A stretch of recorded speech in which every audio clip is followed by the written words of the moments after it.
మధ్యాహ్నం ఢిల్లీకి CM Revanth Reddy వెళ్లనున్నారు. AICC ఆధ్వర్యంలో జరిగే సమావేశంలో సీఎం పాల్గొంటారు. ప్రధానంగా లోక్సభ ఎన్నికల వ్యవహారంపైన చర్చించే అవకాశం ఉంది. అలాగే నామినేటెడ్ పదవుల అంశం చర్చకు వచ్చే అవకాశం కనిపిస్తోంది.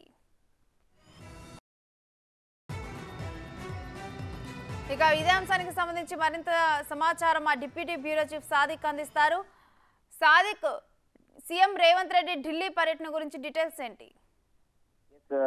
రేణుశ్రీ, ఇవాళ మధ్యాహ్నం 3 గంటలకు ముఖ్యమంత్రి రేవంత్ రెడ్డి ఢిల్లీకి బయలుదేరి వెళ్తున్నారు. ఏఐసీసీ ఆధ్వర్యంలో జరగబోతున్నటువంటి పార్లమెంటరీ ఎన్నికలకు సంబంధించినటువంటి ప్రిపరేషన్ సంబంధించినటువంటి సమావేశంలో ఆయన పాల్గొనబోతున్నారు. దేశవ్యాప్తంగా లోక్సభ నియోజకవర్గాల సమన్వయకర్తల సమావేశంలో ఆయన పాల్గొనబోతున్నారు. ప్రధానంగా తెలంగాణ, ఆంధ్రప్రదేశ్, కర్ణాటక, తమిళనాడు, కేరళ అంటే దక్షిణాది రాష్ట్రాలకు సంబంధించినటువంటి ముఖ్య పిసిసి అధ్యక్షులతో పార్టీ హైకమాండ్ పూర్తి స్థాయిలో చర్చలు జరుపుతా ఉంది. ఎక్కువ మెజార్టీ సంబంధించిన సీట్లను గెలిపే లక్ష్యంగా కాంగ్రెస్ పార్టీ తన వ్యూహాలకు మరింత పదును పెడుతుంది. అందులో భాగంగా కర్ణాటక కానీ తెలంగాణ 2 రాష్ట్రాల్లో కూడా కాంగ్రెస్ పార్టీ అధికారంలో ఉన్న నేపథ్యంలో మెజార్టీ లోక్సభ స్థానాలను కైవసం చేసుకునే విధంగా వ్యూహ తెలంగాణ రాష్ట్రంలో 17 అసెంబ్లీ పార్లమెంటు నియోజకవర్గాల్లో 15 నుండి 16 నియోజకవర్గాల్లో గెలిపే లక్ష్యంగా పనిచేసే విధంగా వ్యూహరచన చేయబోతున్నారు. ఇప్పటికే ఈ అంశంపైన పూర్తి స్థాయిలో కూడా ఆ సమన్వయ కమిటీ చర్చలు కొనసాగుతున్నాయి. మల్లికార్జున ఖర్గే అధ్యక్షతన జరుగుతున్నటువంటి ఈ సమావేశం నిన్న జరిగింది, ఈ రోజు కూడా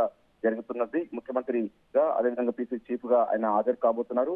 గెలిపే లక్ష్యంగా ఈ యొక్క పూర్తి స్థాయిలో ఈ చర్చలు కొనసాగే అవకాశాలు కనబడతా ఉన్నాయి. తెలంగాణ రాష్ట్రంలో ఏదైతే అసెంబ్లీ ఎన్నికల్లో ఎట్లయితే మెజార్టీగా గెలుపొంది అధికారం ఎట్లయితే చేపట్టే అదే తరహాలో అదే రెట్టింపు ఉత్సవంతో పార్లమెంటు ఎన్నికల్లో కూడా సిద్ధపడాలని కూడా సిద్ధంగా ఉండాలని కార్యకర్తలకు, నాయకులకు, జిల్లా ఇన్ఛార్జీల మంత్రులకు అందరూ కూడా ఇప్పటికే ఆదేశాలు జారీ చేయడం జరిగింది. వారు కూడా నిన్న ఏఐసీసీ సంబంధించినటువంటి కార్యకర్తల సమావేశంలో స్పష్టమైనటువంటి ఆదేశాలు జారీ చేసింది హైకమాండ్. ఈ రోజు కూడా పిసిసి చీఫ్ రేవంత్ రెడ్డికి స్పష్టమైనటువంటి అంశాలు, ఏ విధంగా రోడ్ మ్యాప్ ఉండాలి, అదేవిధంగా పూర్తి స్థాయిలో నియోజకవర్గాలు అక్కడ పార్టీ పటిష్టత ఎట్లు తీసుకోవాలి, రాబోయే ఎన్నికలను దృష్టి పెట్టుకుని అనుసరించాల్సిన వ్యూహాలు, అదేవిధంగా స్థానిక సంబంధించినటువంటి నాయకులకు సీట్లు ఇవ్వడం వల్ల వచ్చేటువంటి లాభాలన్నిటిపైన కూడా బేరీజు వేసుకొని ఇప్పటికే సర్వే మెథడ్ ద్వారా ఎవరికి సీట్లు ఇవ్వాలన్న పైన కూడా కాంగ్రెస్ హైకమాండ్ ముఖ్యమంత్రి రేవంత్ రెడ్డికి అయితే ఆదేశాలు జారీ చేసే అవకాశం ఉంది.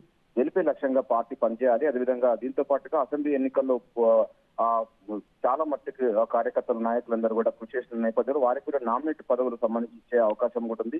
సంక్రాంతి కంటే ముందుగానే నామినేట్ పదవులు ఇచ్చేందుకు కూడా ఆ పార్టీ అయితే సర్వం సిద్ధం చేస్తుంది. సో అది సంక్రాంతి ముందుగా లేకపోతే ముఖ్యమంత్రి ఈ నెల 15 నుంచి 20 తారీఖు వరకు కూడా దావోస్ తో పాటుగా ఇతర దేశాల్లో పర్యటించబోతున్నారు. రాష్ట్రంలో పెట్టుబడులే లక్ష్యంగా చేయబోతున్నారు. అది ఆ పర్యటన తర్వాత నామినేట్ పదవులు ఉంటాయన్న కూడా కొనసాగే అవకాశం ఉంది. ఏదైనప్పటికీ పార్లమెంటు ఎన్నికల సందర్భంగా ఎక్కువ మెజార్టీ సీట్లు కైవసం చేసుకునే విధంగా వ్యూహాలు రచించబోయే భాగంగా ముఖ్యమంత్రి పిసిసి చీఫ్ రేవంత్ రెడ్డి మరి కాసేపట్లో అంటే మధ్యాహ్నం 2 గంటలకు ఢిల్లీ బయలుదేరి వెళ్తున్నారు.